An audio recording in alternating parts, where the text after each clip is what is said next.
তাহলে আমার এই ফুলের রাজ্য বিবর্ণ হয়ে পাথরে পরিণত হওয়ার কারণ তুই।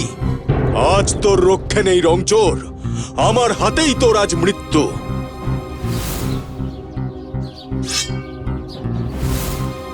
কি আমায় মারবেন? সে ক্ষমতা আপনার নেই। বাবা, তুমি পালাও! এই রংচোর তোমায় মূর্তি বানিয়ে দেবার আগে তুমি পালাও!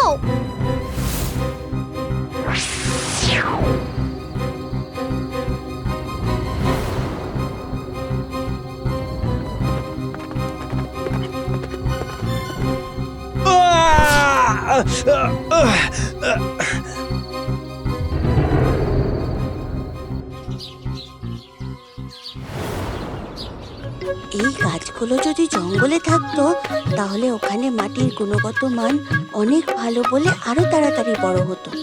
তাহলে জঙ্গল থেকে কিছুটা মাটি এনে গোড়ায় দিলে কেমন হয়? এই তো খুব ভালো কথা বললি রে বলাই। তাহলে চল যাই। চলো তাহলে।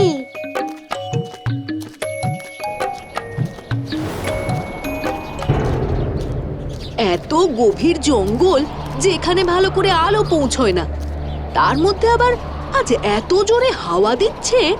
হাওয়ার দাপটে অনেক গাছের ডাল ভেঙে গেছে।